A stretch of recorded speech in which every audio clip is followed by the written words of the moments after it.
Viewers Live special. Mark Howell MP. Was going to be HS2 reinvested into transport projects in the parts of the country expenditure where it was talk going to be year spent on HS2. UK 24. That was just under 20 billion in the north, just under 10 billion in the Midlands, and then 6.5 in the rest of the country from our new way of delivering Euston. And this is part of that announcement. So it's £4.7 billion in the north and the Midlands, because that's where the bulk of the HS2 savings are. And it's money going to councils, and what we're setting out today Right. is detail, Okay, mate. the allocation to each council, how much they're getting over the 7-year period. Starting from next year, that's quite right, they need time to put their plans into place. This is more money than these councils have ever had before by some order of magnitude to spend on local transport. Time's down there. Their decisions. The date today is 26th of February. Monday morning, 2024. And it's going to the areas outside the big city regions. So the big city regions with mayors, people like Andy Street, Ben Houchen, they had a big uplift in their capital spending from that HS2 decision. They've already had that. This is money that's going to the smaller cities and towns and rural areas across the north and the Midlands. So they I hope can so. spend money on transport priorities of their local communities. Okay, but if our viewers are waking up this morning thinking, great, that means maybe my town or my village is going to get a new bus station, this is funding that's going to be spent over the next decade, isn't it, pretty much? So it's not exactly high-speed spending. Well, it's money that's going to be spent over the next 7 years. You just added 3 years randomly onto the end of that, so it's 7 years. But it's money going to be spent on local priorities. So it could exactly be spent on a new bus station or a new road or improved road maintenance to go with the money that we announced already last year, or it could be spent on, new EV charge points or whatever. It's local councils, it's capital spending, it's for local councils to talk to their local communities and their local members of parliament about what their priorities are. So it's much more money than these councils have ever had to spend on local transport before. It's about 9 times the amount of money that an equivalent transport spending they've had before. So Oh, wow, that's a lot of money. And it's for them to spend and start putting those plans in place. We'll set out guidance and advice. Well, maybe this is good news for you guys in the north. Well, I hope it makes a difference. Councils to do this, and I hope they'll welcome the But extra it's still responsibility that they've got. odd how they couldn't get HS2 for this, didn't it? The chance to set out those priorities working with their local authorities. Okay, you say game-changing. Henry Morrison, who's chief executive of the Northern Powerhouse Partnership, says he's not particularly excited, and he says the north of England's economy is actually going to lose more from the cancelling of HS2 than it will gain from the money that you're handing out. There we go. Now. Well, I simply don't agree with him. That we were originally spending on HS2, on the full project, a third of the government's transport spending was going on a single railway line between a few cities. The decision we took last year was to spend that money across the country, places that... Yeah, the amount of jobs they would have created and the amount of work done would have been horrific. A huge amount of work, income, wouldn't it? More quickly, in more places. Now you're spending it on... Transport projects that they want. Oh boy. Oh dear. The vast majority of journeys are local. This will help local councils improve the journeys that people take every day of the year. And these sorts of projects actually have very good return on investment. So I think this will actually be better value for money for the taxpayer and deliver for local people much faster. Yeah, but the damage has been done. The land that has been sold took it away from farmers. People who say, well, hang on a minute, they told us for years we were going to get HS2, then they changed their minds on that. How can we believe a scandal. to this plan?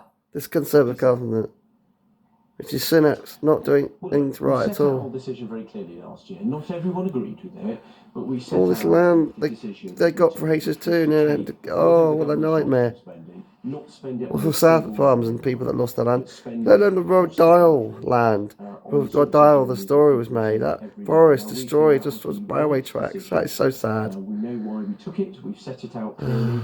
And that's the extension lead out of London. Carefully thought through up to Birmingham. To spend that money in a different way, and I hope people will judge us by. More people seem to be working at home than go by train these days. As I said, we've already dished out the money. This just tells you what a waste of money this was. The first tranche of that money went it's a bust, this is. This financial year, and we know it. They're already spending it. We've already extended the £2 bus fare across the country, which is And train fares already are so benefiting expensive. people If both train fares are cheap through and people will Labour's travel by work train more. cancelled HSE So that's the rates. Some of issue money is being you're delivered facing now. once you build this This stuff particular ISP2. announcement today starts You're getting going to lose traction more. next year. That gives them the chance to plan. Oh, this whole and thing's a hit the ground joke. running next year with these exciting Oh yeah, local that's transport it's projects. all money, Can we wasted talk about money, Lee all Anderson? wasted. He was Council deputy tax chairman money of the by Conservative council Party. He was payers. suspended by the Conservative Party over the weekend after making remarks about Islamists taking control of the Mayor of London and of London. Yeah, it sounds I know quite you serious, said this his does. comments were wrong. Do you also think those comments were racist? Very serious allegations. Well, I've said what I've said. Look, Sadiq Khan has a terrible record as Mayor of London. There are many things I'm you not can talking criticise about him his for. record. I've I'm been talking on about the record comments comprising- about No, what he but said. let me. Was No, Lee I'm- Anderson's comment? Listen was to that him. racist? I'm going to. Well, if you let me finish the answer. He's not going to answer you, my friend. I think there are lots of things we can criticise Sadiq Khan for. What Lee Anderson said about him was not correct, and it was wrong for him to say it.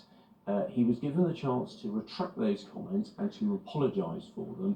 He didn't do so, and there was firm and decisive leadership from the Prime Minister and the Chief Whip, which was either whip was taken away from him, and I hope Mr Anderson will reflect on that in the coming days and weeks. And we saw clear, decisive leadership. What he said was wrong. He shouldn't have said it, and that's what I've said, and I'm going to stick to say that. The Deputy Prime Minister Oliver Dowden told Laura Kuenssberg yesterday that he, quote, certainly wouldn't rule out Lee Anderson returning to the Conservative Party if he were to make an apology. Is that what you understand? That if he says sorry for what he says, he can come back in? Well, look, I'm not going to second guess the future decisions the Chief Whip might make. I was Chief Whip in the past. I'm not going to start telling him how to do his job. But look, a good start would be for Lee to reflect on what he said and to do what he was asked to do, which was to retract those comments and to issue an apology. And it's entirely up to him whether he does that, and obviously we can then judge accordingly. But look, what he said was wrong. He shouldn't have said it, and I hope he'll reflect on that. What message does it send to the UK's Muslim communities that the Conservative Party leadership in general is talking about the possibility of Lee Anderson going back into the party less than 48 hours after suspending him? Well, I think what the firm and decisive leadership that took the whip away from him very quickly when he refused to retract and apologise sends a very strong message that we don't tolerate people saying such things in the Conservative Party. He shouldn't have said what he said about Sadiq Khan. As I said, there's lots of things you can attack Sadiq Khan for. You don't have to make them up. His record in London is terrible. I criticise him frequently on transport matters. That's what I'm going to stick to attacking Sadiq Khan about. That's what we should do. But there was very clear, decisive leadership on this issue. You said that you can't be proud of how the Conservative Oh, Party embarrassing your party is. You can't be proud of how the Embarrassing. Conservative Party looks over this issue. No, look. I Answer would him. rather Lee Anderson had not said what he said, and then I wouldn't be having How to spend rude are you? invaluable time in this interview. It's a answering simple questions question. about it, rather than being able to talk about our fantastic £4.7 billion transport investment. You're just like Grant Shapps. You ain't listening. He said it. You're the second one to ignore this interview with the journalist. Make it clear that those comments It's are the not last Sunday. in Oh. the Conservative Some of your Party. colleagues predicted that he would come a cropper in a high-profile Actions way. speak louder than words. Sorry, because there's a delay, I had to interrupt there, but some of your colleagues predicted that exactly something like this would happen, that Lee Anderson was the wrong man for the job he was appointed to, and that this Wow. should be an error of judgment. It's just like me predicting the weather. Ever making him deputy chairman of your party?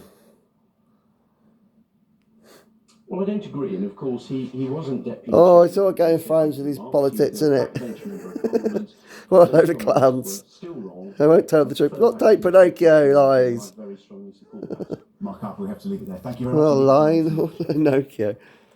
Pleasure. There you go. I hope you like this video. Please subscribe to my channel on Simon Gems, on the Force be down there, the time's down there. And this is my friend Sparky and Jim, every Friday, 3 to 5 p.m. ITF Friday thing. So Hills radio station. And this is my friend Shane for the years, every Friday at, you name it, 10 a.m. to 12 p.m. live on the Surrey Hills radio station every Friday. And this is my friend John Alasha every Sunday at 9 am to 12 p.m. live on the Woking radio station every Sunday.